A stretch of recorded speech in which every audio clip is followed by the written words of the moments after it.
मैं भारत को भारतीयता की मान्यता के आधार पर फिर से खड़ा करना चाहता हूं, उस काम में लगा हूं। बहुत साइंटिफिक है। वो कहते हैं कि अगर आपके भोजन में दो अन्न है, दो अन्न माने एक रोटी खा रहे हैं आप, वो गेहूं है, और दूसरा चावल खा रहे हैं, तो चावल और गेहूं दो अन्न है।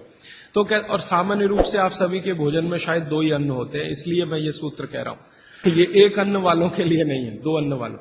जो दो अन्न खाते हैं भोजन में, उनको एक अन्न की पूर्ति पूरी हुई और दूसरे की शुरू होने वाली है, तो बीच का जो जंक्शन पॉइंट है, इस पे पानी पीना। मतलब इसका सीधा है, रोटी पूरी हो गई, अब आप चावल खाने की तैयारी कर रहे हैं, तो रोटी खाने के बाद चावल खाने से पहले आप जरूर पानी पीना, लेकिन मात्रा कितनी? तो वो कहते हैं 2 या 3 घूंट, इतना ही। उसके बाद जब दूसरा अन्न आपने शुरू कर दिया, फिर नहीं, फिर तो पूरा आप भोजन ही करके उठिए। अब आप भोजन कर लिया तो गला साफ करने के लिए थोड़ा 1-2 घूंट और पी लेना, गला साफ करने के लिए। पानी पीने के लिए नहीं है, वो गला साफ करने के लिए। अब आपके मन में तुरंत एक प्रश्न आएगा कि भोजन के अंत में क्या पीना? फिर पानी तो नहीं पीना, 1.5 घंटे तक तो नहीं पीना, तो कुछ पी सकते हैं। तो भागवत जी ने 3 चीजें बताई हैं, उसके लिए पूरा सूत्र लिखा है कि भोजन के अंत में सबसे अच्छी चीज जो पीने के लिए है वो है छाछ, वो है मट्ठा, दही का तक्रम। जो शब्द उन्होंने इस्तेमाल किया वो तक्रम माने यही है, लगभग छाछ मट्ठा के आसपास की चीज, तक्रम। वैसे तक्रम की उन्होंने परिभाषा दी है कि दही को खूब अच्छे से मथने के बाद उसका मक्खन जो निकल गया, तो मक्खन निकालकर जो बचा वो तक्रम। मक्खन रह गया तो वो लस्सी। लस्सी पीने के लिए नहीं कह रहे, तक्रम की बात है। तो आप भोजन के बाद जो सबसे अच्छी चीज पी सकते हैं वो है छाछ, वो है मट्ठा। मट्ठा शब्द एकदम अच्छा है, हिंदी का शब्द है, शायद आप सब समझते हैं। गुजराती हैं तो छाछ आप अच्छे से समझते हैं। तो छाछ पिए या मट्ठा पिए, ये सबसे अच्छी चीज। दूसरी सबसे अच्छी चीज उन्होंने बताई है वो है दूध। दूध दूसरी सबसे अच्छी चीज। और तीसरी सबसे अच्छी चीज बताई है फल का रस, कोई भी फल का रस, लेकिन वो कह रहे हैं मौसमी फल का रस।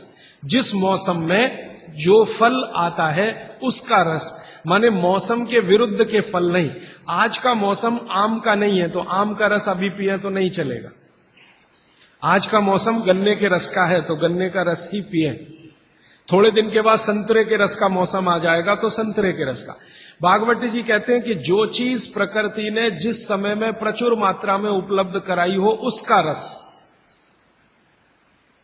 तो आप ये कहें कि कोल्ड स्टोरेज से लाया हुआ संतरा और उसका रस निकाला या मौसमी का रस, ये सर्वनाश करेगा, सत्यानाश नहीं, सर्वनाश करेगा।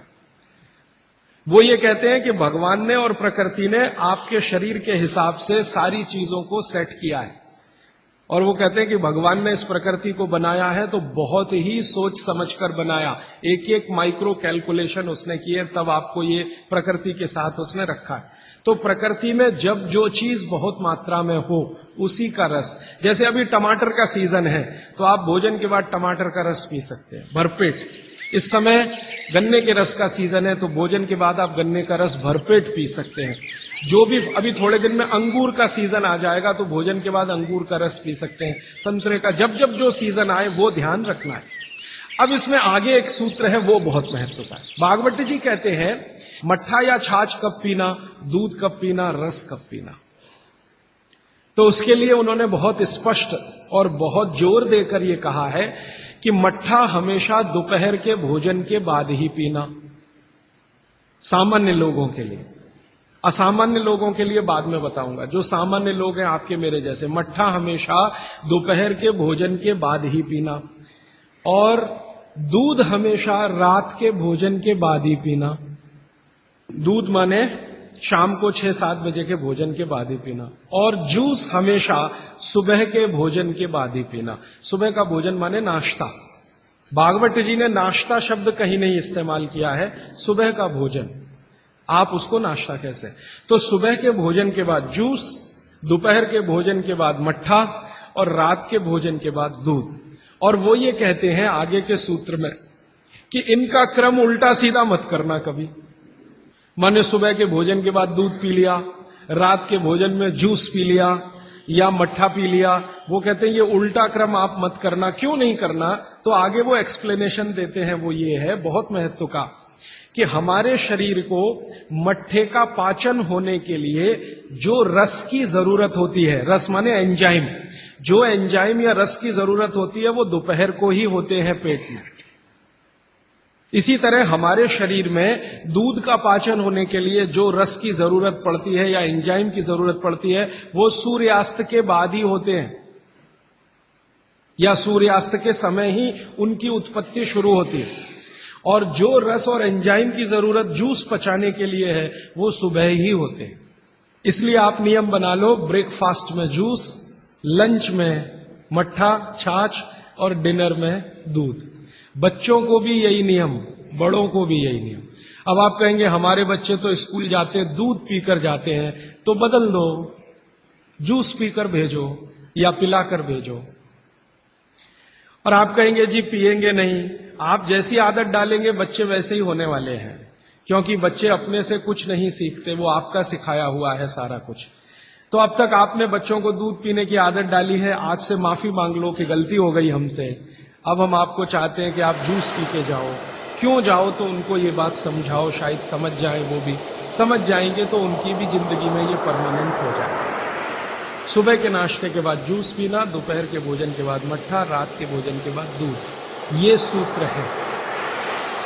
अभी इसके आगे का सूत्र भागवत जी कहते हैं कि आप खाने की 1.5 घंटे के बाद पानी पिएं, क्योंकि जठर के अग्नि के प्रभाव में खाना 1.5 घंटे तक रहता है। तो पानी कैसे पिए? कैसे पिए पानी? तो हमारे यहां पानी पीने के बहुत तरीके हैं। लोटा मुंह से लगाया, गट गट गट गट उतार लिया, गिलास मुंह से लगाया, गट गट गट गट उतार लिया। क्या ये तरीका? तो भागवत जी कहते हैं नहीं, ये तरीका बिल्कुल गलत है पानी पीना। वो कहते हैं कि पानी को चुस्कियां ले लेकर पिए, घूंट भर भर के पानी पिए, सिप ले लेकर पानी पिए। ऐसा पानी पीने का नियम। जैसे आप गर्म दूध पीते हैं ना, भागवत जी बिल्कुल उसके समकक्ष रखते हैं कि गर्म दूध आप जैसे पीते हैं एक एक सिप या चुस्की लेकर घूंट भर के, ऐसे ही पानी पिए। अब ये क्यों? ये समझ लें। आप एक साथ पूरा पानी उतारें गले के नीचे और एक एक घूंट पानी उतारें गले के नीचे, दोनों में जमीन आसमान का अंतर है। क्या अंतर है? मैं आपको एक महत्व की बात समझाना चाहता हूं, ये जीवन भर याद रहे तो बहुत अच्छा। हमारे पेट में भोजन को पचाने के लिए अग्नि होती है, और इस अग्नि को तीव्र करने के लिए अम्ल होता है, अम्ल, एसिड। आप जानते हैं पेट में अम्ल बनता है, प्राकृतिक रूप से बनता है। अब पेट में तो अम्ल बनता है, और भगवान ने ऐसी व्यवस्था की है कि पेट में अम्ल दिया है और मुंह में क्षार बनता है, जिसको लार कहते हैं आप, लार, स्लाइवा, सेलिवा, लार, लाला रस, अलग अलग नामों से आप जानते हैं। तो मुंह में बनती है लार, ये है क्षार, और पेट में बनता है अम्ल। आप थोड़ा भी अगर विज्ञान जानते हैं तो आप जानते हैं कि क्षार और अम्ल को मिलाओ तो हो जाता है न्यूट्रल। अम्ल और क्षार आपस में मिले तो न्यूट्रल होता है, माने सामान्य चीज बनती है, जिसको हम लोग कहते हैं लवण। एक लवण होता है नमक, वो अलग है, केमिस्ट्री के लवण की बात कर रहा हूं। तो अम्ल और क्षार आपस में मिलते रहे तो न्यूट्रल होते हैं। अम्ल का मतलब है जिसका पीएच 7 से कम है, और क्षार का मतलब है जिसका पीएच 7 के आगे है, और न्यूट्रल का मतलब जिसका पीएच 7 है। ये जो पानी है ना, पानी, ये ना अम्ल है ना क्षार है, ये न्यूट्रल है। तो भागवत जी कहते हैं कि पेट आपका अक्सर पानी के जैसा रहे तो बढ़िया, और जिनका पेट पानी के जैसा, माने पेट की अम्लता ना बढ़े और पेट का क्षारपन भी ना बढ़े, पीएच 7 के आसपास रहे, तो भागवत जी कहते हैं ऐसे व्यक्ति को 100 से ज्यादा वर्ष जीने की पूरी गारंटी है, बिना एक भी दवा खाए और बिना चिकित्सक के पास जाए। अब आपके पेट में अम्ल बन रहा है, मुंह में लार बन रही है। अगर पानी आप घूट घूट पीते हैं तो ये पानी के साथ लार मिलकर अंदर जाती है, और पानी एक साथ गटगट गटगट पीते हैं तो कम लार पानी के साथ मिलकर जाएगी। ये लार बन रही है अंदर जाने के लिए, बाहर निकालने के लिए नहीं, क्योंकि अंदर पेट के अम्ल को शांत रखना है, इसके लिए क्षार है। तो वो ये कहते हैं कि घूट घूट पिया पानी, अगर सिप सिप करके आपने पानी पिया तो ज्यादा लार अंदर जाएगी, तो अम्ल को शांत करने में मदद आएगी। इसलिए आपका पेट न्यूट्रल रहेगा और आपकी जिंदगी बिना किसी दवा और रोग के आराम से 100-150 साल हो जाएगी। इसलिए पानी घूट घूट भर के पिए, और एक साथ गटगट पानी पिएंगे तो लार पानी के साथ मिल नहीं पाएगी, तो अंतिम रूप में जब वो पहुंचेगा पानी तो खाली पानी होगा, और वो उतना न्यूट्रलाइज नहीं कर पाएगा, पेट को उस तरह से सामान्य अवस्था में नहीं ला पाएगा। हालांकि पानी भी अम्ल को कम करता है, क्योंकि अम्ल में पानी मिलाओ तो अम्ल की ताकत कम होती जाती है, तो पानी कम तो करेगा, लेकिन लार के साथ जो पानी कम करेगा वो बिल्कुल अद्भुत होगा। भागवत जी आगे कहते हैं, बहुत ही महत्व की बात है ये सब आपके लिए। वो ये कहते हैं कि जो व्यक्ति सिप सिप करके पानी पिए, वो देखें जानवर कैसे पीते हैं। चिड़िया कैसे पानी पीती है? चिड़िया एक ड्रॉप उठाती है, आप ध्यान देना, चिड़िया एक ड्रॉप उठाएगी, फिर उसको ऐसे ऐसे मुंह में चलाएगी, फिर पिएगी, फिर दूसरी ड्रॉप उठाएगी, फिर ऐसे ऐसे चलाएगी, फिर पिएगी। ऐसे कुत्ता है, पानी को चाट चाट के पिएगा, शेर पानी को चाट चाट के पिएगा। ज्यादातर जानवर पानी को ऐसे ही पीते हैं। वो जानवर हमसे ज्यादा स्वस्थ हैं, किसी को डायबिटीज नहीं है, कोई ओवरवेट नहीं है। हाँ, किसी को डायबिटीज नहीं, कोई ओवरवेट नहीं, किसी को जॉइंट्स पेन नहीं, किसी को कुछ नहीं, क्योंकि वो पानी पीने का नियम जानते हैं। बाघ भट्ट के पक्के चेले हैं ये सब जानवर, बिना बोले और बिना कहे। तो आप भी हो जाइए। भागवत जी कहते हैं कि पानी थोड़ा लीजिए, जैसे चिड़िया पीती है, उसको मुंह में चिड़िया ऐसे ऐसे करती है ना, घुमाती है, तो आप भी पानी को थोड़ा घुमाइए, फिर पी जाइए। थोड़ा पानी लीजिए, मुंह में भरिए, पीजिए, फिर पानी भरिए, फिर भरिए, फिर पीजिए, ताकि इधर उधर की सब लार पानी के साथ मिलकर अंदर जाए। अब वो ये कहते हैं कि जो ऐसे पानी पी लेगा, कोई रोग आने की संभावना नहीं। माने आपके सारे रोगों की एक दवा। तो मैंने ये एक्सपेरिमेंट शुरू किया, ये मैंने पढ़ा था 6 साल पहले। भागवत जी को मैंने 6 साल पहले पढ़ना शुरू किया, 3 साल पढ़ने में लग गया और 3 साल समझने में लग गया। तो 6 साल पहले मैंने ये सूत्र पढ़ा था। मैंने कहा यार, कुछ लोग हैं जो बीमार हैं बहुत, मैंने कहा तुम करके देख लो, भागवत कह रहे गलत तो रिजल्ट आने वाला नहीं। तो आपको सुनकर हैरानी होगी, हमारे जो दोस्त हैं, सहयोगी हैं, जिनका वजन बहुत ज्यादा था, उन्होंने पानी सिप सिप करके पीना शुरू कर दिया, और भोजन के 1.5 घंटे के बाद पानी पीना शुरू। ये 2 सूत्रों का ही परिणाम है कि सबके वजन पहले से आधे हो गए। एक तो मेरा दोस्त है जिसको मैं कभी आपके सामने खड़ा कर सकता हूं, 140 किलो का था वो, और 1.25 साल हो गया, लगभग अभी 1.5 साल है, अब 70 किलो का है, बिना कोई दवा खाए, बिना भोजन में कोई बदलाव किए, सिर्फ पानी पीने का तरीका बदला। फिर मैंने डॉक्टरों से बात की कि ये चक्कर क्या है, तो उन्होंने कहा बात सीधी सी ये है कि जो लार है ना, ये दुनिया की सबसे अच्छी औषधि है, इसकी मेडिसिनल प्रॉपर्टी सबसे ज्यादा है।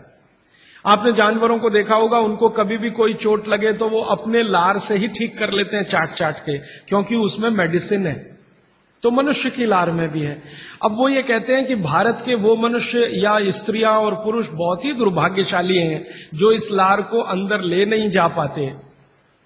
जैसे तंबाकू खाने वाले लोग थूकते ही रहते हैं, उसको थूकते ही रहते हैं, थूकते ही रहते हैं।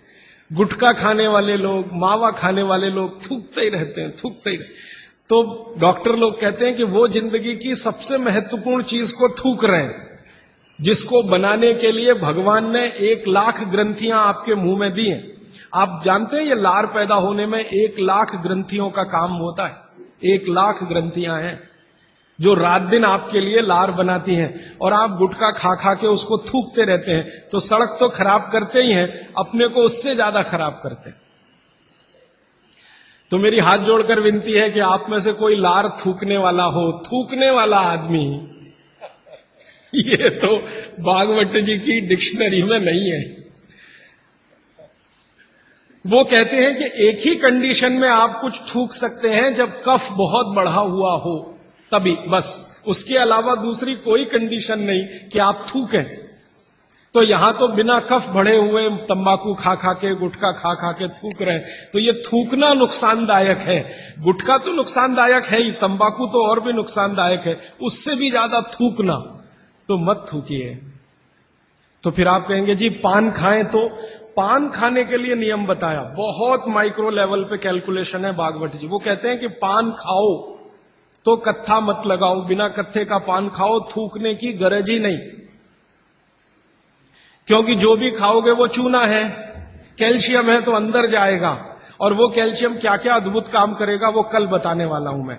तो वो कहते हैं कि पान भी खाना है तो थूकना नहीं है, कत्था है तो थूकना पड़ेगा, कत्थे बिना ही पान खाओ। माने हमारे पुराने पूर्वज और बुजुर्ग जो तंबाकू का नहीं, कत्थे का नहीं, सिर्फ चूना लगा के जो पान खाते हैं, वो बागवट के चेले सब के सब शिष्य उनके। तो वो कहते हैं पान भी खाना तो थूकना नहीं है, जो मुंह में लार के साथ पान है वो अंदर ही जाए, क्योंकि पान और चूना दोनों ही मेडिसिन है। एक वातनाशक है और दूसरा पित्तनाशक है, और कफ का भी नाश करता है। पान तो पित्त और कफ दोनों का नाश करता है, और चूना वात का नाश करता है। तो वो कहते हैं कि पित्त और कफ का नाश कर दिया पान ने, चूने ने कर दिया वात का, तो वात पित्त कफ तीनों ही संतुलित है, तो पान खाके तो जिंदगी भर निरोगी रह सकते। ये है। तो आपको पानी पीना है घूट घूट भर के, ताकि ज्यादा लार अंदर जाए, और पानी को बच्चों की तरह से मुंह में घुमाइए, जैसे बच्चे अक्सर करते हैं ना, वो बहुत अच्छी क्रिया है। ठीक है, अब आगे चलता हूं। आगे का एक सूत्र है भागवत जी का कि पानी कभी भी पिए तो ठंडा ना पिए। पेट को दुरुस्त रखने के लिए ही है ये सारे सूत्र आज जो मैं कह रहा हूं। पानी जब भी पिए तो ठंडा ना पिए। कैसा पानी पिए जी? तो वो कहते हैं कि आपके शरीर का तापमान देखें, उसके अनुसार के तापमान का ही पानी पिए, माने शरीर के तापमान के बराबर का पानी पिए, माने गुनगुना पानी पिए। गुनगुना शब्द है।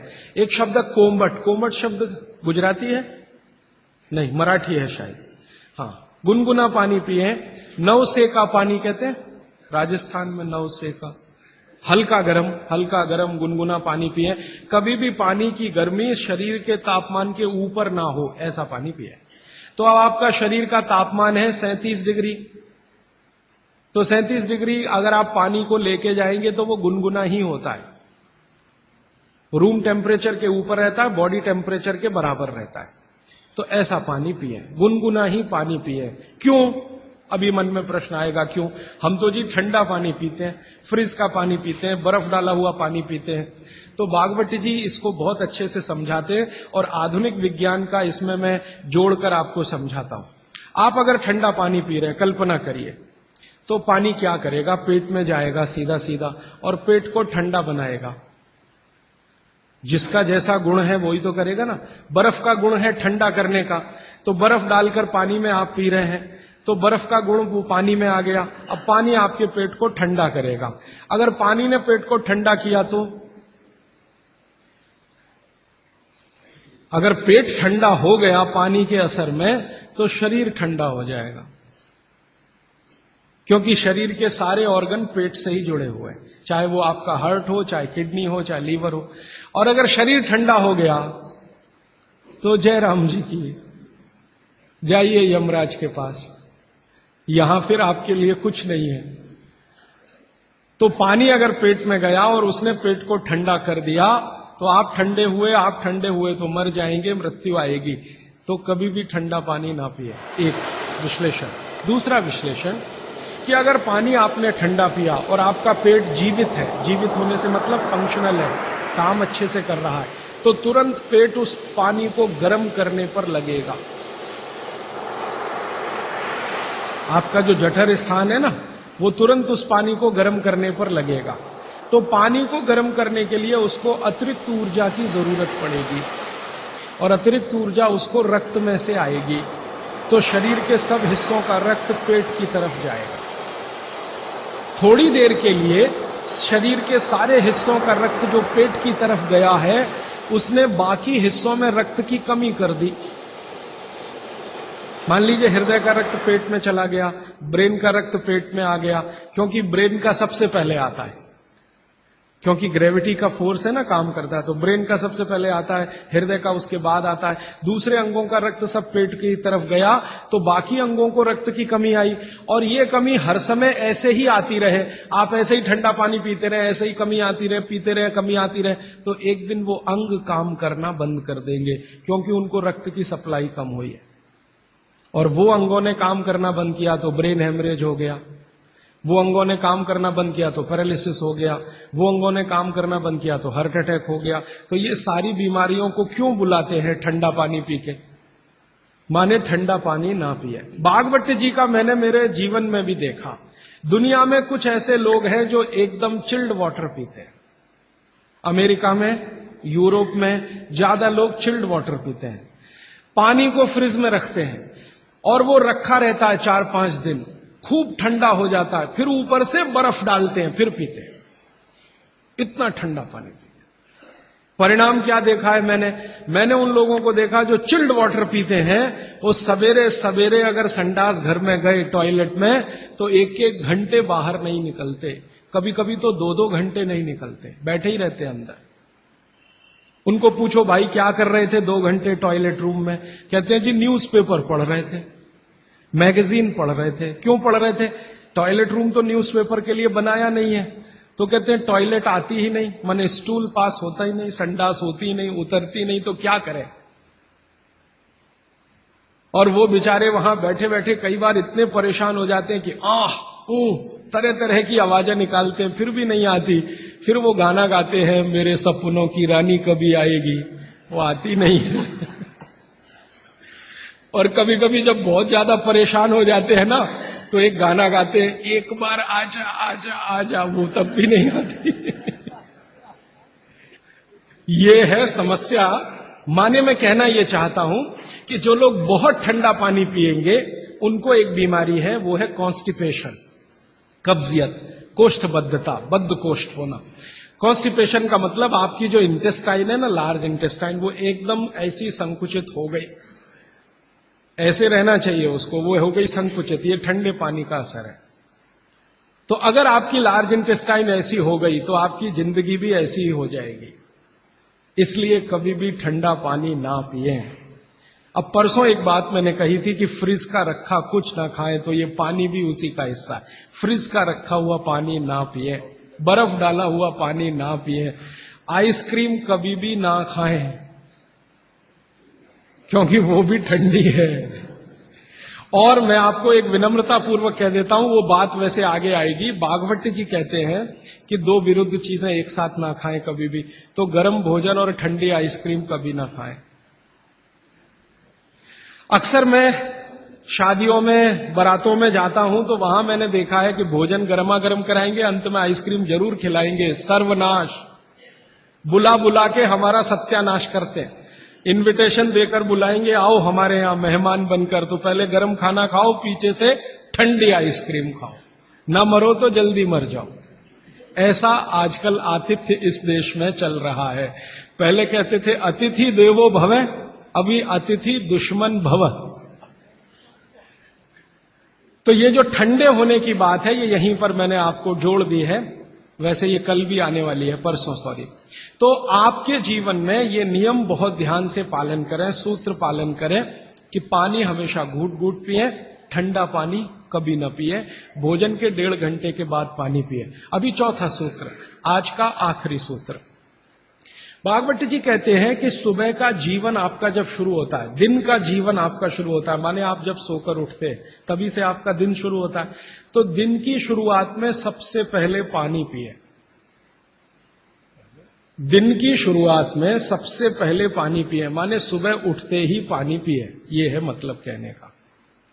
दिन की शुरुआत में सबसे पहले पानी पिए, माने सुबह उठते ही पानी पिए। आयुर्वेद के विभिन्न चिकित्सकों ने और वैद्यों ने इसको कहा ऊषा पान करें। ऊषा पान माने सुबह उठते ही पानी पीना, सबसे पहले पानी पीना, दांत धोए बिना पानी पीना, मुंह धोए बिना पानी पीना, कुल्ला किए बिना पानी पीना। अगर आप सुबह उठते ही बिना मुंह धोए पानी नहीं पी सकते तो रात को कुल्ला करके सोइए, दांत साफ करके सोइए, दंत मंजन करके सोइए, दातुन करके सोइए, उठते ही पानी पीजिए। क्यों? कारण पूछिए। कारण उसका यह है कि रात भर जब आप सो रहे थे तो शरीर की सारी क्रियाएं तो शिथिल हो जाती हैं, लेकिन ये लार बनने की क्रिया ज्यादा शिथिल नहीं होती, ये चालू रहती है। तो रात भर आपने लार बनाई है, मुंह में जगह जगह जमा है, वो अंदर जाना बहुत जरूरी है, क्योंकि वो बेशकीमती है। भागवत जी कहते हैं कि ब्रह्म मुहूर्त की जो लार होती है वो बाकी 24 घंटों में सबसे ज्यादा कीमती है। तो सुबह सुबह जो लार बन रही है ये अंदर जानी ही चाहिए, इसलिए बिना कुल्ला किए पानी पीने का नियम है। इसी को उषापान कहा जाता है। तो सुबह उठते ही पानी पिएं। कितना पिएं जी? तो उन्होंने 1 से 1.25 लीटर का कैलकुलेशन दिया वयस्कों के लिए। वयस्क माने 18 से 60 साल, 1 से 1.25 लीटर। और 18 से नीचे वाले जो लोग हैं उनके लिए 1.25 लीटर माने 750 ग्राम, और 60 के ऊपर वालों के लिए भी 750 ग्राम, 750 ग्राम। 750 ग्राम माने कम से कम 2 गिलास बुजुर्गों के लिए, 2 गिलास बच्चों के लिए, और 3 गिलास आपके उम्र के लोगों के लिए। कम से कम इतना पानी पिए। पीने का तरीका मैंने बता दिया, वो घूट घूट सिप सिप करके ही पीना है, मुंह में घुमा घुमा के पानी पीना है। भागवत जी ने ये जो कहा ना सुबह की लार बहुत कीमती होती है, मैंने इस पर थोड़े कुछ एक्सपेरिमेंट किए पिछले एक आध साल। बहुत सारे कुछ पेशेंट ऐसे हैं जिनको डायबिटीज है, और डायबिटीज की कंडीशन में आप जानते हैं कि कोई घाव हो जाए, घाव तो जल्दी भरता नहीं। तो मेरे पास ऐसे कुछ 8-10 पेशेंट हैं जिनको ऐसी ही कंडीशन है। डायबिटीज होने के कारण शरीर में फुंसी हो गई, फोड़ा हो गया, घाव बढ़ गया, वो भरता नहीं। मैंने उनको दवाएं बंद किया होम्योपैथी का। फिर मैंने कहा भैया, भागवत जी ने कहा कि सुबह की लार बहुत कीमती है, तुम ऐसा करो सुबह उठते ही जो लार है ना उसको लगाओ तुम्हारे घाव पे, और आप देखेंगे चमत्कार। 15 से 20 दिन में घाव भरना शुरू, 3 महीने में बिल्कुल बराबर। एक तो मेरे पास गैंग्रीन का पेशेंट है, गैंग्रीन हुआ, डॉक्टर कहता था पैर काटना ही पड़ेगा इसका, कुछ होता नहीं अभी और कोई। उसने बेचारे ने साल भर लार लगा लगा के ही अपना ठीक कर लिया। तब मेरे समझ में आया कि जानवर हमसे ज्यादा होशियार, चोट लगते ही वो चाटना शुरू कर देते। फिर मैंने एक और एक्सपेरिमेंट किया। मेरे पास कुछ छोटे बच्चे हैं जिनको चश्मे हैं आंखों पर। अब उनके मां बाप बहुत परेशान है कि ये चश्मा कैसे उतरे, मोटे मोटे चश्मे हैं छोटे बच्चों। तो मैंने उनको भी सिखा दिया, देखो सवेरे सवेरे सोकर उठो और मुंह का थूक आंख में लगाओ काजल की तरह से। तो बच्चों ने चालू कर दिया। बच्चे बहुत भोले होते हैं, सीधे होते हैं, कोई भी बात अगर समझ में आए तो करते।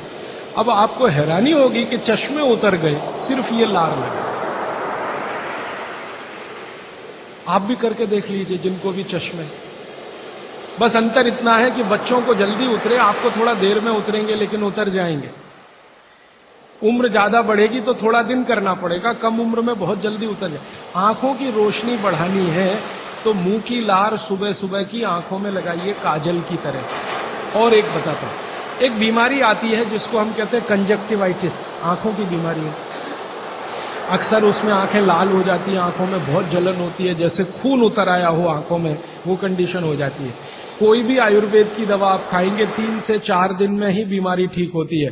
लेकिन अब की बार अगर ये बीमारी आए तो आप ये करना, सुबह सुबह उठते ही मुंह की लार लगाना। 24 घंटे के बाद आपको पता ही नहीं चलेगा बीमारी कहां गई। 24 घंटे में ही ठीक होते हैं कंजक्टिवाइटिस। अगर बच्चों में बचपन से आंखों के ऐसे कोई रोग हैं, जैसे मेरे पास एक छोटा बच्चा है 8 साल का है, उसका मैं ट्रीटमेंट कर रहा हूं, उसकी आंखें टेढ़ी हैं, वो देखता कहीं है और दिखता कहीं है, उसको ऐसा है। अब उसके माता पिता गरीब हैं और वो ऑपरेशन का खर्चा नहीं उठा सकते। उस बच्चे पर मैं यही एक्सपेरिमेंट कर रहा हूं। लगभग मुझे 4 साढ़े 4 महीना हो गया है, और उसका टेढ़ापन, जिसको हम लोग हिंदी में कहते हैं भेंगापन, उसका भेंगापन लगातार कम हो रहा है और आंखों की पुतलियां बिल्कुल बीच में सेट हो रही।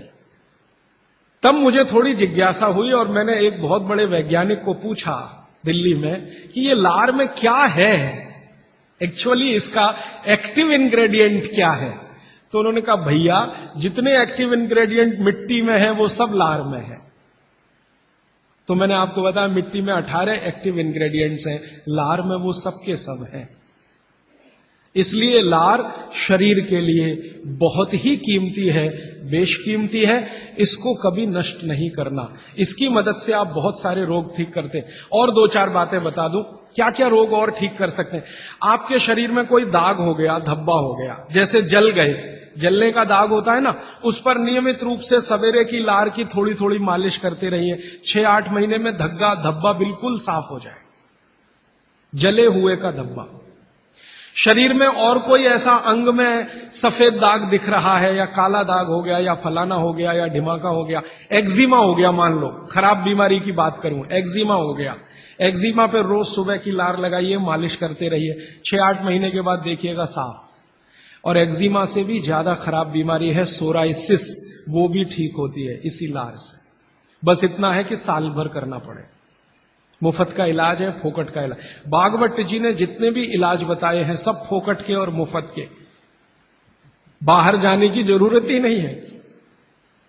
तो आप स्किन डिसीज में इसका एक्सपेरिमेंट करिए, आंखों की बीमारियों में इसका एक्सपेरिमेंट करिए, घाव हो जाए कहीं शरीर में उस पर एक्सपेरिमेंट करिए, फोड़े फिंसियों पर इसका एक्सपेरिमेंट करिए। मैंने ये चारों एक्सपेरिमेंट किए, बहुत अच्छे रिजल्ट हैं। आप भी करिए, रिजल्ट आपको भी मिलेंगे। बस इतना ही है कि आप दूसरों को भी बताते जाइए। तो आपने अपना दुख तो कम कर लिया, अब दूसरों का भी कम कराइए ना, तभी मोक्ष जाएंगे। तो मैंने आज आपको 4 सूत्र बताए, उनको फिर से रिपीट करता हूं। सूत्र बताना, ये 4 रिपीट करके खत्म। फिर प्रश्न। पहला सूत्र मैंने बताया था, भोजनांते विषमवारी, भोजन के अंत में पानी न पिए, लगभग 1.5 घंटे के बाद पानी पिए। दूसरा सूत्र मैंने बताया था, पानी हमेशा घूट घूट भर के पिए, सिप सिप करके पानी पिए। तीसरा सूत्र बताया था कि ठंडा पानी कभी ना पिए, हमेशा गुनगुना पानी पिए। और चौथा सूत्र बताया था कि आप सवेरे उठते ही सबसे पहले पानी पिए। ये चारों सूत्र भागवत जी ने कहा है पेट को दुरुस्त रखने के लिए सबसे आवश्यक है। माने जिंदगी भर आपका पेट और आपकी जठर अग्नि काम करती रहे, इसके लिए सबसे आवश्यक है। ठीक है, अब आपके प्रश्नों के लिए आधा घंटे का समय। हाजी भाई, आपने कहा कि उषापान करना चाहिए, उषापान भी गुनगुना पानी होना चाहिए या कैसा? देखिए उषापान। दूसरी बात, पान जो कहा आपने खाने के लिए, तो पान के साथ क्या क्या लेना चाहिए? हाँ, बहुत अच्छा। मैं दूसरे प्रश्न का पहले उत्तर दे दूं, पान के साथ क्या क्या लेना चाहिए।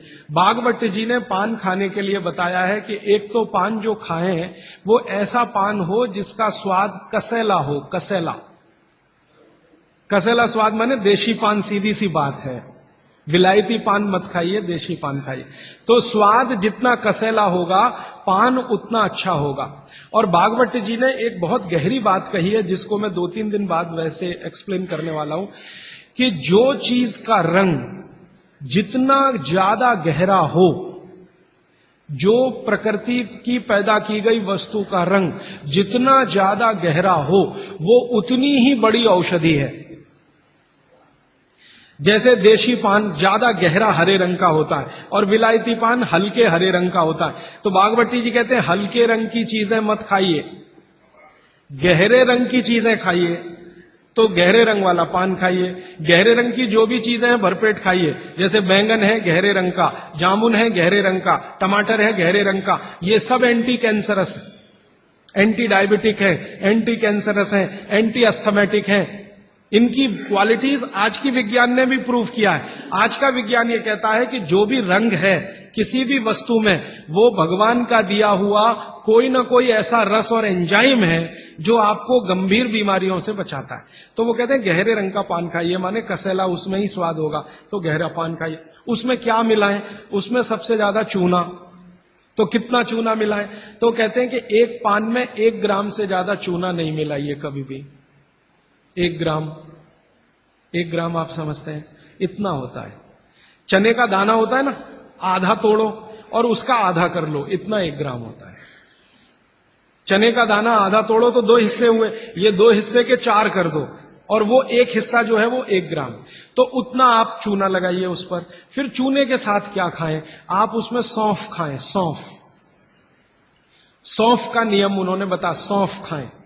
दूसरा कहते हैं कि इसमें थोड़ी अजवाइन डालें, अजवाइन 2-4 दाने, ज्यादा नहीं।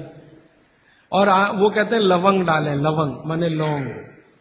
और कहते हैं बड़ी इलायची। और वो कहते हैं कि गुलाब के फूल का रस, मतलब गुलकंद जिसको आप कहते हैं। ये चीजें उन्होंने बोली हैं पान में नियमित रूप से खाने के लिए। अब इसमें उन्होंने जो बोली नहीं है वो बात ध्यान रखिए। सुपारी कहीं नहीं कहा, कत्था कहीं नहीं कहा, तो मैंने सुपारी और कत्था छोड़कर ही पान खाएं। ठीक है, तो पान में क्या खाएं। दूसरा, इन्होंने जो आपने पूछा कि सुबह का जो ऊषा पान का पानी है वो भी गुनगुना होना चाहिए। बागभट्टी जी कहते हैं जरूर गुनगुना होना चाहिए, जरूर गुनगुना। वो एक ही कंडीशन में कहते हैं कि अगर आप तांबे के बर्तन का रखा हुआ पानी सुबह पी रहे हैं तो उसको गुनगुना करने की जरूरत नहीं है, बाकी सभी पानी को गुनगुना करके ही पीना चाहिए। क्यों? ये जो तांबे के बर्तन में रखा हुआ पानी है उसमें वही क्वालिटी है जो गुनगुने पानी में है, इसलिए ताम्र पात्र के पानी को सुबह गर्म करने की जरूरत नहीं। रात में आपने भर के रखा, सुबह उठकर पी लिया। बाकी कोई भी पानी स्टील के बर्तन वाला है तो गुनगुना करिए, आप मिट्टी के घड़े का पानी है तो गुनगुना करिए। और आपके पास क्या होता है पानी भरने के लिए? और तीसरा, कोई एल्यूमिनियम में तो पानी कभी मत रखिए, प्लास्टिक में पानी कभी मत रखिए। स्टील वेसल्स में है तो गुनगुना करके ही पीजिए। स्टील वेसल माने स्टेनलेस स्टील के वेसल में पानी है तो गुनगुना ही पीजिए। मिट्टी के बर्तन का पानी है तो गुनगुना ही पीजिए। ताम्र पात्र एक उन्होंने कहा कि जिसके पानी को गर्म करने की जरूरत नहीं, सीधे पी सकते हैं। आप बोलेंगे जी क्या रोज दिन भर ताम्र पात्र का पानी पी सकते हैं? तो जरूर पी सकते हैं, 3 महीने, इसके आगे नहीं। ये आप जरा सोचिए ध्यान से। वो ये कहते हैं 3 महीने आप पी सकते हैं लगातार ताम्र पात्र का पानी, फिर बीच में 15-20 दिन का ब्रेक दे दीजिए, फिर 3 महीने पी सकते हैं, फिर 15-20 दिन का ब्रेक दे दीजिए, फिर 3 महीने पी सकते हैं। ये ब्रेक दे देकर पी सकते हैं। लगातार पिएंगे तो तांबे की अधिकता से होने वाली जो बीमारियां हैं वो हो जाएंगी। हाँ, सुबह तो लगातार पी सकते हैं, सुबह की तो कोई बात नहीं, ये पूरे दिन की बात हो रही है। कोई लोग ऐसे हैं कि पूरे दिन ही तांबे के बर्तन का पानी पीते हैं, तो बागभट्टी जी ये कहते हैं कि 3 महीने लगातार पीजिए पूरे दिन, फिर उसके बाद 15-20 दिन ब्रेक दे दीजिए, 15-20 दिन को दूसरा पानी पी, फिर आप वापस 3 महीने कर सकते हैं, फिर ब्रेक दे दीजिए, फिर तो 24 घंटे वाले जो लोग हैं ताम्र पात्र का पानी पीने वाले, उनके लिए ये नियम है। सुबह का तो ताम्र पात्र का ही सबसे अच्छा है जी। भोजन के बाद जो रस और मठा पीने के लिए बताए थे आप, तो ये आमदनी को शांति करेगी? हाँ, बहुत अच्छा सवाल है, बहुत अच्छा सवाल। देखिए, इस सवाल को मैं और थोड़ा विकसित करूं, मैं इंतजार कर रहा था कोई पूछे तो मैं बताऊं। ये सवाल कुछ इस तरह का है कि मट्ठा है ना, उसमें पानी ही है, आप जानते हैं, शायद उसमें 90% तक पानी है, दही तो सिर्फ 10% होता है। और जूस पी रहे हैं उसमें भी पानी ही है, और दूध पी रहे हैं उसमें भी पानी है। अब बागभट्टी जी एक तरफ तो कह रहे हैं कि खाने के बाद पानी मत पियो, और दूसरी तरफ कह रहे हैं मट्ठा जरूर पियो, दूध जरूर पियो और फल का रस पियो, तो उसमें तो पानी ही है। तो क्या वो पानी जठर अग्नि को शांत नहीं करेगा? प्रश्न ये है। ये पूरा नहीं पूछ पाए, मैंने पूरा कर दिया। तो क्या वो पानी जठर अग्नि को शांत नहीं करेगा? इसका बहुत ही सुंदर एक्सप्लेनेशन बागभट्टी जी करते हैं। वो ये कहते हैं कि पानी का जो गुण है वो अपना कुछ नहीं, ये बात ध्यान से समझिए, पानी का जो गुण है वो अपना कुछ नहीं है। पानी को जिस पात्र में रखा है या जिसमें मिलाया है उसी का गुण वो धारण करता है। आपने एक पुराना गाना सुना है, पानी रे पानी तेरा रंग कैसा, फिर आगे है जिसमें मिला दो उस जैसा। तो पानी का रंग, गुण और धर्म तीनों ही वही होते हैं वो जहां मिल गया। तो आपने पानी को मिलाया दही में, तो अब वो पानी का गुण नहीं है, अब वो दही का गुण धारण करेगा। पानी को आपने मिलाया जूस में, माने फल में, तो फल के जो गुण हैं वो पानी में आ जाएंगे। और पानी है दूध में, तो दूध के सारे गुण वो धारण कर लेगा। तो पानी अगर सीधा पी रहे हैं इंडिपेंडेंट, तब उसके अपने गुण धर्म होते हैं, लेकिन मिलाया हुआ पानी जब भी किसी वस्तु के साथ आप पिएंगे तो उस वस्तु का गुण पानी में आएगा। इसलिए मट्ठा पीने को खुली छूट है, पेट भर के पीजिए। दूध पीने को खुली छूट है, पेट भर के पीजिए। जूस पीने को भी खुली छूट है, सादा पानी मत पीजिए। अब दही का गुण क्या है? अग्नि को प्रदीप्त करने का गुण है दही में, क्योंकि जो वस्तु में भी चिकनाई आ गई, चिकनाई समझते हैं आप, फैट, दही में भरपूर चिकनाई है। दूध से ज्यादा चिकनाई दही में है, दही से ज्यादा चिकनाई मक्खन में है, और सबसे ज्यादा चिकनाई घी में। तो भागवत जी कहते हैं कि जिस वस्तु में भी चिकनाई है वो अग्नि को और भड़काएगी। आप जो है ना घी डालते हैं यज्ञ में, तो अग्नि भड़कती है कि नहीं? ऐसे ही पेट में घी खाएंगे, दही खाएंगे, दूध पिएंगे तो अग्नि और प्रदीप्त होती है, माने खाने को और जल्दी से पचाएगी। खाली पानी अग्नि को शांत करता है, लेकिन पानी किसी में मिलाया हुआ अग्नि को प्रदीप्त करेगा, क्योंकि उसके गुण वस्तु के हिसाब से हो जाते हैं। जी राजीव भाई, आइसक्रीम खाने के बाद हम लोग कॉफी या चाय पी के, और उसका ये सवा सत्यानाश। रीजन बताऊंगा परसों, क्योंकि ये परसों आने वाला है। देखिए मैं बताता हूं आपको, अभी बता दूं, कोशिश करूंगा शॉर्ट में बताऊं, क्योंकि और प्रश्न के लिए, उत्तर के लिए समय रहे। कभी भी कोई गर्म चीज आप जैसे ही खाते हैं, कोई भी गर्म चीज, चाय पिया या कॉफी पिया या गर्म दूध पिया या गर्म खाना खाया, तो पेट फिर वही काम पे लग जाता है। क्या काम है पेट का? पहले ज्यादा गर्म वस्तु को पेट के तापमान पर लाता है पेट। आपका पेट का तापमान वही है जो मुंह का है, और बगल का तापमान मुंह का तापमान में थोड़ा अंतर रहता है, लगभग 1 से 1.5 डिग्री। तो पेट का तापमान लगभग 39 से 40 डिग्री के आसपास है। अब आपने 40 डिग्री से ऊपर की कोई वस्तु खाई, जैसे चाय पी, तो वो 40 से ऊपर की है, कॉफी 40 से ऊपर की है, तो तापमान अंदर जो है ना 55 डिग्री 60 डिग्री अगर चाय का है, तो पेट उसको पहले 40 डिग्री पे लाएगा, और उसके लिए एंटी रिएक्शन होता है, पानी को ठंडे से गर्म करेगा, फिर गर्म से ठंडा। तो ये काम में जब तक पेट लगा हुआ है, तब तक आपने कोई ठंडी चीज खा ली, जैसे उन्होंने कहा आइसक्रीम खा ली, कॉफी के बाद आइसक्रीम खा ली। अब कंफ्यूजन वहां ये होता है कि क्या करें, वो पहले गर्म कॉफी को ठंडा करे, या ये जो गर्म ठंडी आइसक्रीम आई इसको गर्म करे, तो फिर तो बहुत ही कंफ्यूजन होता है। ऐसा कंफ्यूजन जैसे आप गाड़ी चला रहे हैं, गाड़ी, इसको मैं समझाने के लिए कह रहा हूं, गाड़ी चला रहे हैं और हर 1 ही मिनट में आपको 2-3 गियर चेंज करने पड़े, 1 ही मिनट में। टॉप गियर से फर्स्ट में आना पड़े, फर्स्ट से आपको टॉप गियर में जाना पड़े, तो कैसे चलेगी गाड़ी? झटका देगी, तकलीफ देगी। ऐसे ही पेट में है कि पेट का एक गियर पड़ा हुआ है, वो गर्म कॉफी को ठंडा करने में लगा हुआ है, तब तक आपने आइसक्रीम खा के अब पेट को गियर चेंज करना पड़ेगा तुरंत, तो इसमें हो जाएगी समस्या। इसलिए कॉफी चाय के बाद ठंडी आइसक्रीम कभी भी ना खाएं, और ठंडी आइसक्रीम के बाद चाय कॉफी कभी भी ना पिए। गरम भोजन के साथ कभी भी आइसक्रीम और बर्फ आदि ना खाएं, और बर्फ आदि के साथ गर्म भोजन ना करें। आपने पानी पीने का तरीका बताया कि सिप बाय सिप लेना, क्या उसका भी कोई तरीका है कि खड़े खड़े पानी पीना या बैठ? हाँ, बहुत अच्छा सवाल है, ये मैं कल बात करूं, क्योंकि कल वो सूत्र आने ही वाला है। जी देखिए, इन्होंने एक बहुत अच्छा सवाल पूछा है। दूध को भागवत जी ने बोला है शाम को ही पीना है। अब इनका प्रश्न यह है कि हम सुबह चाय पीते हैं, कॉफी पीते हैं, तो दूध उसमें होता ही है, तो क्या करें? भागवत जी के किसी भी शब्दकोश में चाय भी नहीं है, कॉफी भी नहीं है, क्योंकि भागवत जी 3500 साल पहले हुए। ये चाय कॉफी तो 250-300 साल पुरानी है, ज्यादा से ज्यादा 400 साल पुरानी। तो चाय कॉफी के बारे में उनका पूरा शास्त्र मौन है, माने कहीं एक भी सूत्र ऐसा नहीं है जहां चाय और कॉफी का जिक्र आता है। हाँ, काढ़े का जिक्र उन्होंने किया। काढ़ा आप समझते हैं जो रोज आप यहां पी रहे, काढ़े का जिक्र उन्होंने किया है। वो ये कहते हैं कि जो काढ़ा आपके वात को कम करे, आपके पित्त को कम करे और कफ को कम करे, ऐसा कोई भी काढ़ा दूध के साथ मिलाकर सुबह पिया जा सकता है। कोई भी काढ़ा, जैसे आज आप काढ़ा पीने जा रहे हैं, वो अर्जुन की छाल का काढ़ा है। अर्जुन की छाल का काढ़ा आप जानते हैं, वात को सबसे तेजी से कम करने वाला है। शरीर की जो एसिडिटी होती है ना, रक्त की एसिडिटी, एक होती है पेट की एसिडिटी, उससे भी ज्यादा खराब है रक्त की एसिडिटी। खून की अम्लता ही है जो हार्ट अटैक लाती है।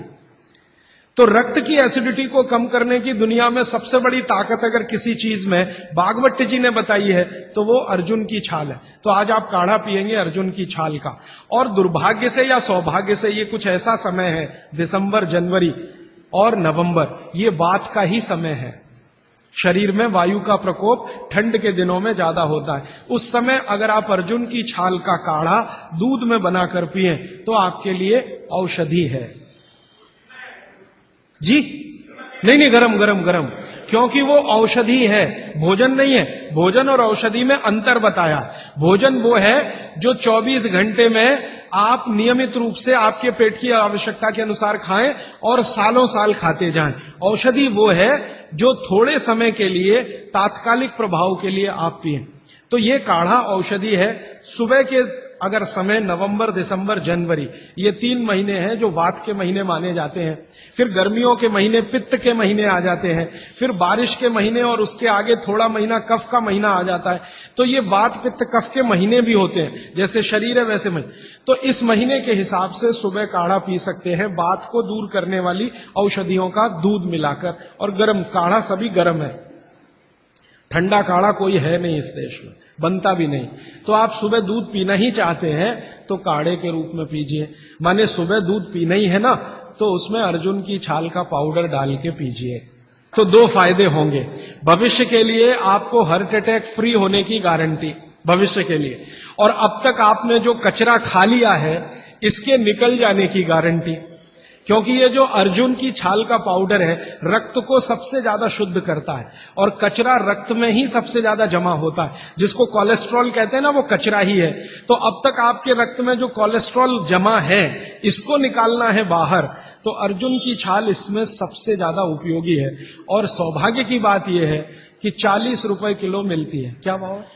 40 रुपए किलो, 20 रुपए किलो, 20 रुपए किलो अर्जुन की छाल मिलती है। और 150 रुपए किलो चाय मिलती है। और 1400 रुपए किलो कॉफी मिलती है। और 20 रुपए किलो अर्जुन की छाल मिलती है। तो कुछ तो होशियार बनिए, मारवाड़ी बनिए, कुछ तो अपने रक्त में लाइए, मारवाड़ का, राजस्थान का, गुजरात का। तो 20 रुपए किलो की अर्जुन की छाल नियमित रूप से आप पीजिए। मैं आपसे विनम्रता पूर्वक कह रहा हूं कि आप सब अपने घर में 3 महीने, ये जो नवंबर, दिसंबर, जनवरी, अभी तो दिसंबर पूरा तो निकल गया लेकिन जनवरी अभी बाकी है, तो 30 दिन आगे जनवरी के रोज सवेरे अर्जुन की छाल का पाउडर दूध में डालकर पीते रहिए।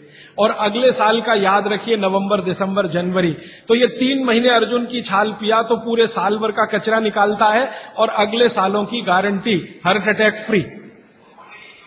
क्वांटिटी कितनी रहनी चाहिए? 1 गिलास दूध तो आधा चम्मच अर्जुन की छाल का पाउडर, आधा चम्मच माने टी स्पून। और इसमें अगर गुड़ मिलाएंगे तो बहुत अच्छा। गुड़ नहीं मिले तो एक गुड़ जैसी चीज आती है, काकवी। काकवी आप समझते हैं? गुड़ को बनने से पहले की स्टेज है, वो तरल गुड़ होता है, तरल गुड़, लिक्विड फॉर्म का गुड़, वो काकवी कहलाता है। तो या तो काकवी या तो गुड़, नहीं मिले तो खांड। खांड आप समझते हैं? और कुछ भी नहीं मिले तो बूरा, शक्कर नहीं, क्योंकि बागवटी जी की सूची में कहीं शुगर नहीं है, क्योंकि शुगर बनती नहीं थी। 3500 साल पहले गुड़ बनता था, काकवी बनती थी, खांड बनती थी, बूरा बनता था। चीनी बनना 200-250 साल से शुरू हुआ है। जी मिश्री बहुत अच्छा, बहुत अच्छा आपने कहा, मुझे भूल गया, मैं आपसे पहले ही कहना चाहता था। मिश्री, मिठाइयों में मिश्री सबसे ऊंचे स्थान पर है, गुड़ से भी ऊंची है मिश्री।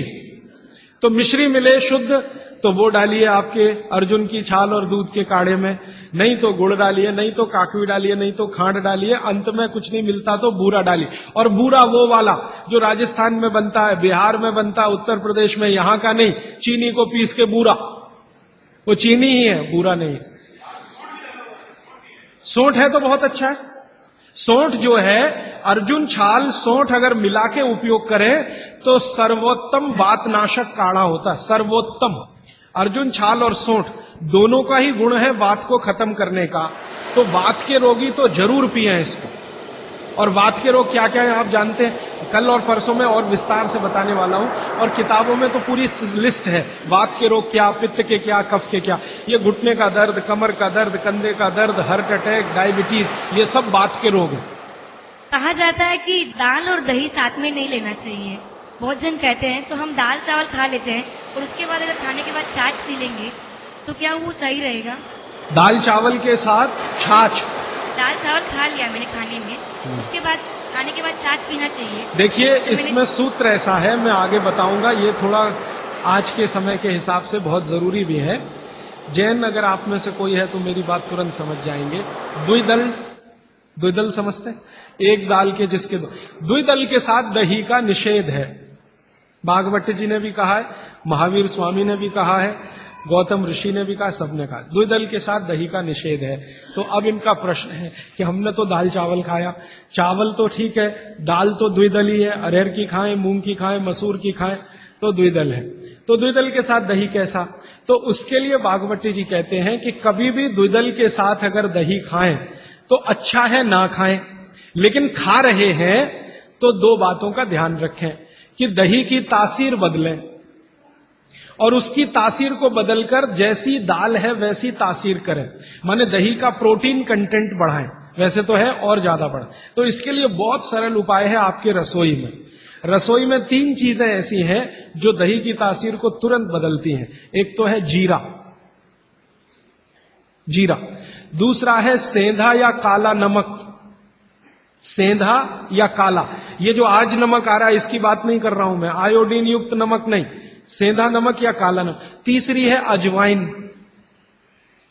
तो मेरा ऐसा निवेदन है कि अगर आप ताक पी रहे हैं दाल चावल के साथ तो अजवाइन का, जीरे का बघार ले लें और थोड़ा सेंधा नमक डाल लें, फिर पी लें। अजवाइन जीरे का बघार लेकर, बघार लेना तो आप समझते हैं ना, बघार शब्द तो बघार ले लें अजवाइन जीरे का और थोड़ा सेंधा नमक, फिर ताक पिए, माने मज्जिगे पिए, माने मट्ठा पिए। अदरक की जगह सूंठ, दही में कभी भी अदरक की उपयोग नहीं होता, सूंठ उपयोग होता है। अदरक और सूंठ में थोड़ा अंतर है, सूंठ तो अदरक से ही आता है लेकिन सूंठ का गुण अदरक से ज्यादा है। फ्रूट्स खा सकते हैं भरपेट, वैसे फ्रूट्स का भागवत जी कहते हैं सुबह खाएं खाली पेट तो सबसे अच्छा, माने नाश्ता ही फ्रूट का करें, जूस भी पीना है तो फ्रूट का पिए, तो सुबह का समय फ्रूट्स के लिए सबसे अच्छा है। लेकिन बाकी समय में भी आप फ्रूट्स कभी भी खा सकते हैं जो प्रकृति के द्वारा पकाया गया, माने कैल्शियम कार्बाइड मिला के नहीं पकाया गया। हाँ बिल्कुल। छाछ शरीर के लिए ठंडा करता है तो बच्चों को भी दे सकते हैं? दे सकते हैं जी, दे सकते हैं बिल्कुल। अजवाइन डाल के बच्चों को, 3 महीने के बच्चे को अजवाइन की छाछ दी जा सकती है।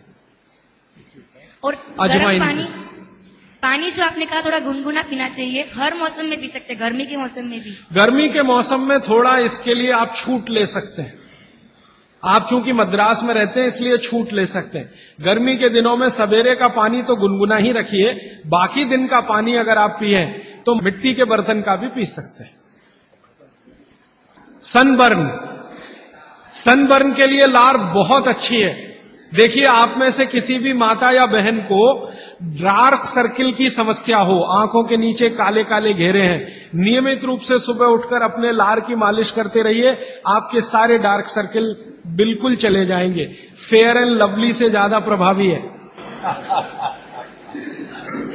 मटकी का जो पानी होता है गर्मियों में राजस्थान में ठंडी से ठंडी मटकी लाके हम पीते हैं, तो इतना ठंडा पानी पिए या नहीं? जो मिट्टी के घड़े का पानी है वो रूम तापमान से थोड़ा ही कम है। जैसे रूम टेम्परेचर 25 डिग्री होगा तो मिट्टी के घड़े का पानी 23 डिग्री तक होगा, तो ज्यादा ठंडा नहीं है। ये जो फ्रिज का पानी है ये 4 डिग्री का होगा, 3 डिग्री का होगा, ये बहुत ठंडा है।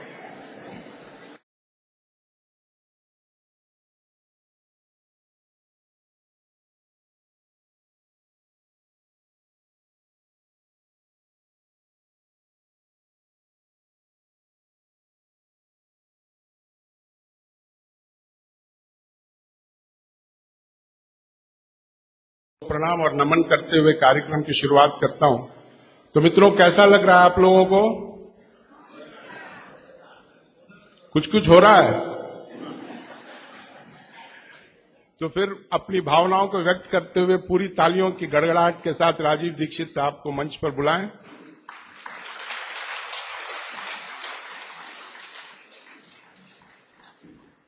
एक छोटी सी और एक गंभीर बात मैं आपको बताना चाहता हूं कि जब राजीव भाई का व्याख्यान समाप्त होता है और जब प्रश्न उत्तर का दौर चलता रहता है, उस वक्त भावनात्मक जुड़ाव और विषय वस्तु, विषय की गहनता जो है वो पराकाष्ठा पर होती है, बुलंदी पर होती है। और ऐसे में हमारे कुछ मित्र अनायास बेरहमी से उठकर जाने का प्रयास करते हैं, जो उस बुलंदियों को ठेस पहुंचाती है। तो ये हमारी गुजारिश है कि जब तक ये कार्यक्रम चले, जब तक राजीव भाई नीचे नहीं उतरे, आप लोग जाने की कृपा मत करें। हम लोग एक छात्र हैं, एक बहुत ही गूढ़ और एक गहन विषय को समझने आए हैं। तो छात्रों वाले शिष्टाचार और छात्र का धर्म का निर्वाह हमें करना होगा। और इसी अपेक्षा के साथ मैं मंच राजीव भाई को सुपुर्द करता हूं। परम पूजनीय साध्वी जी, सत्य प्रभा जी, परम पूजनीय साध्वी जी, तरुण प्रभा जी, उनको मेरा सादर वंदन, कोटि कोटि वंदन। मुझे बहुत आनंद हुआ कि आज उनकी निश्रा में आपसे बात करने का, संवाद करने का समय मिलता है। मैं आपसे कल और कल के अगले एक दिन पहले और उसके एक दिन पहले 3 दिनों से जो बात कर रहा हूं, उसी बात को थोड़ा आगे बढ़ाता हूं। और आज की बात मैं आपके लिए बहुत महत्व की मानता हूं। अब तक मैंने आपसे अष्टांग हृदयम के जिन सूत्रों पर चर्चा की है, हम लोग हर एक विषय में, आप जानते हैं ना, एक थ्योरी होती है और एक प्रैक्टिकल होता है। तो अब तक आप समझिए कि मैं आपसे थ्योरी की बात कर रहा था और थोड़ी सी बात और करूंगा थ्योरी की जो बची हुई है। फिर उसके बाद आज मैं आपसे कुछ प्रैक्टिकल बात भी करूंगा। अगर मैं एक और भाषा में बात करूं तो आप में से कोई लोग अगर वकालत के पेशे में हो, वकील हो, तो आप जानते हैं कि कोर्ट कोई फैसला सुनाता है, जजमेंट देता है, तो उसका एक ऑपरेटिव पार्ट होता है, फंक्शनल ऑपरेटिव पार्ट। वो अब शुरू होगा आज से, ऐसा आप कह सकते हैं। Please mobile phone switch off कर दीजिए, साध्वी जी आज हमारे बीच में हैं। आप इस बात के लिए आज छूट नहीं ले सकते। तो अब तक मैंने आपसे जो कहा है वो सूत्र रूप में थोड़ा सा सिद्धांतिक बातें, लेकिन सरल भाषा में विज्ञान के साथ पेश करने की कोशिश की, समझाने की कोशिश की। आज कुछ ऐसी बातें जो दैनिक जीवन में आप प्रयोग करें। इन सूत्रों का प्रयोग तो करना ही है, इसके लिए तो कोई विकल्प नहीं है, लेकिन इन सूत्रों के आधार पर आगे भी बहुत कुछ है जो भागवत जी ने कहा है। साध्वी जी चूंकि यहां पर हैं, तो उनकी जानकारी के लिए एक छोटी सी बात जो आपके लिए पुरानी लगेगी, शायद उनके लिए नहीं होगी, और मैं उनको इसलिए भी ये कहना चाहता हूं कि वो अपने व्याख्यानों में हर बार ये बातें सैकड़ों लोगों तक कह सकती हैं। साध्वी जी, यहां पर हम लोग बात कर रहे हैं 3500 साल पहले भारत में एक महान व्यक्ति हुए, उनका नाम था महर्षि भागवत। उनकी लिखी हुई 2 शास्त्रीय पुस्तकों पर हम चर्चा कर रहे हैं। एक उनकी पुस्तक है अष्टांग हृदयम, दूसरी पुस्तक है उनकी अष्टांग संग्रहम। ये दोनों पुस्तकों में महर्षि भागवत ने 7000 सूत्र लिखे हैं, संस्कृत में लिखे हैं। ये सूत्र हमारे जीवन से जुड़े हुए हैं। हमारे अपने जीवन में हमें स्वस्थ रहना है, निरोगी रहना है, तो इन स्वस्थ और निरोगी रहने के लिए क्या क्या करना चाहिए, ये सूत्र भागवत जी ने लिखे हैं। भागवत जी महर्षि चरक के शिष्य थे। चरक ऋषि का नाम हम सब जानते हैं। चरक ऋषि के वो शिष्य थे और सबसे बेहतरीन शिष्यों में उनकी गिनती होती है, सबसे इंटेलिजेंट माने जाते हैं। चरक ऋषि ने जितना शोध कार्य किया, भागवत जी ने उससे भी ज्यादा किया। 135 वर्ष उनकी आयु रही। 135 वर्ष में लगभग आप समझ लीजिए 18 वर्ष छोड़कर, 18 वर्ष वो ये कहते हैं कि मैं प्राथमिक अध्ययन करता रहा, तो 18 वर्ष छोड़कर बाकी सारे वर्ष उन्होंने बहुत गहन अध्ययन में लगाए। और उन्होंने कोई एक सूत्र लिखा तो उस पर कम से कम 50 से ज्यादा उन्होंने ऑब्जर्वेशंस किए। आज का जो विज्ञान है, जिसको हम आधुनिक विज्ञान कहते हैं, ये पूरा ऑब्जर्वेशन पर आधारित है। ऑब्जर्वेशन को हिंदी में क्या कहते हैं मैम? हाँ, निरीक्षण, परीक्षण या निरीक्षण। हाँ, प्रयोग या परीक्षण या निरीक्षण। तो अगर जैसे उन्होंने कोई सूत्र कह दिया तो उसका 50 बार परीक्षण किया, अलग अलग परिस्थितियों में अलग अलग लोगों पर किया, और जब उन्होंने देखा कि परिणाम वही है, तब सूत्र लिखा। अब हम कल्पना करें कि 7000 सूत्र लिखे हों और एक एक सूत्र पर 50-50 परीक्षण उन्होंने किए हों, तो पूरी जिंदगी उनकी इसी में निकल गई। महर्षि भागवत